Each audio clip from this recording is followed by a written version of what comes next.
Hello friends, this is Military Reporter Frontline Focus. Welcome to a short military video. Stay tuned as we bring you the latest updates on the Ukraine-Russia war, including Russian advances in key Ukrainian regions, the impact of Ukrainian drone strikes, and new military developments like Iranian missile deliveries to Russia. Don't miss out on these crucial insights.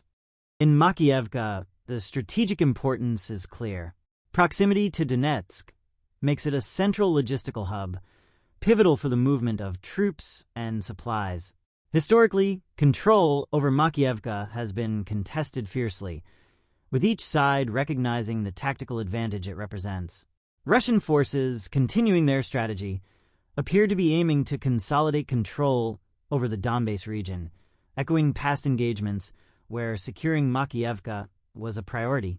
Similarly, Krasnohorivka is a crucial target in the Donetsk region due to its role in controlling western access routes to the city. The town has been a battlefield of shifting control, with both Ukrainian and Russian forces vying for dominance.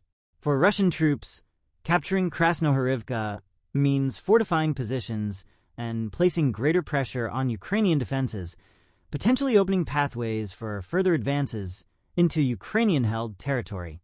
Hrudivka presents another strategic focal point. Its positioning affects control over vital transport routes and local supply chains. Russian advances here are not merely about gaining ground. They aim to disrupt Ukrainian supply lines. This historical tactic of targeting transport hubs seeks to isolate Ukrainian units from reinforcements and supplies, thereby weakening operational capacity and possibly paving the way for future offensives. The areas near Pishchain and Prikostivka, though smaller, are no less important. Their locations in relation to major road networks render them significant in the larger tactical landscape. Control over these zones is about more than immediate gains. It is about setting the stage for broader strategic maneuvers. Whether creating buffer zones or establishing launch points for further operations, these advances serve to fortify Russian positions or prepare for Ukrainian counterattacks. These movements reflect a sustained Russian strategy of expanding control within contested territories in eastern Ukraine. As winter approaches, a season that historically inhibits military operations, the urgency of these advances becomes clearer. They are often followed by entrenchment efforts and defensive preparations, making it essential to watch how these actions align with larger strategic objectives. Broader implications are at play here, potentially affecting political negotiations, international alliances, and resource allocation for ongoing campaigns. Given historical patterns, these advances may foreshadow efforts to apply political pressure or solidify territorial holdings, setting the stage for future ceasefire talks or peace negotiations. As events unfold, the world watches closely, aware that each move on this complex chessboard could alter the course of the conflict. Ukrainian President Volodymyr Zelensky has confirmed that Russian troops have initiated a counteroffensive in the Kursk Oblast region. The Deep State Monitoring Project reported on September 11th that the situation has worsened on the left flank of Ukrainian forces in Russia's Kursk Oblast, with Russian troops commencing active assault operations. Earlier, on August 27th, Oleksandr Syrsky, the commander-in-chief of Ukraine's armed forces, announced that Ukraine had captured 594 Russian soldiers and taken control of over 100 settlements, covering an area of 1,294 square kilometers since the operation began in Kursk Oblast. President Zelensky noted that these actions aim to establish a buffer zone to impede Russian military activities against Ukraine. Meanwhile, Kremlin leader Vladimir Putin downplays the significance of Ukraine's operational success in the region, striving to convince the Russian public that Ukraine's control over more than 100 settlements holds little importance. Despite this, on September 5th, Putin declared that it is the sacred duty of Russian soldiers to reclaim the part of Kursk Oblast currently under Ukrainian control. Satellite images reveal that a Russian cargo ship, Port Alya 3, transported around 220 Iranian fath, 360 ballistic missiles to Russia across the Caspian Sea in early September.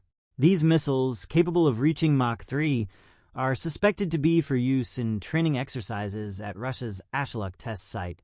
The transfer, which had its AIS transponder turned off to evade detection, follows an earlier agreement between Russia and Iran. This shipment could indicate a growing collaboration between the two nations in military technology. Ukrainian reconnaissance and special forces reportedly destroyed a railway in Russia's Belgorod Oblast, derailing a freight train, Babel reported on September 12th, citing military intelligence.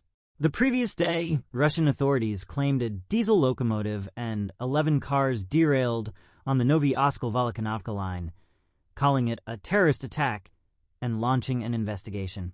Babel's source confirmed the train supported Russian logistics and stated that the Stary Oskol-Volokhy railway section was paralyzed. The Kyiv Independent reached out to Ukraine's military intelligence, HUR, for comment but received no response. The Russian telegram channel Baza attributed the derailment to an explosion, although the Kyiv Independent could not verify this. Multiple sabotage acts on Russian railways have been reported during the conflict. In January, Ukraine's HUR acknowledged attacks by unknown Putin regime opponents targeting Russian railway logistics, but did not confirm its involvement. Ukrainian drone attacks have exposed vulnerabilities in Russian air defenses, as Ukraine increasingly uses domestically produced drones for cost-effective strikes on Russian infrastructure. Despite Russia's extensive air defenses, attacks involving dozens of drones have overwhelmed their systems. According to defense expert Matthias Ecken, these strikes aim to highlight Russia's defense weaknesses. Since early September, Ukraine has launched mass drone attacks on Russian territories, including a significant strike on September 10th affecting multiple regions. Kyiv has not officially confirmed participation in these strikes. Still, sources indicate they target critical infrastructure, creating logistical challenges for Russia's military operations. Ukraine's increased investment in drone production has proven pivotal, adding strain on Russian defenses, which struggle to detect and intercept small, slow-moving drones. In response, Russia is attempting to reorganize its air defense strategies, including developing mobile units and enhancing radar technology. As the conflict intensifies, Ukraine has successfully tested new ballistic missiles and introduced innovations like the Paleonitsia drone missile. While analysts doubt these new developments will drastically alter the battlefield, they contribute to Ukraine's strategic capabilities. Russia continues to face significant challenges in adapting its defense to counter these evolving threats.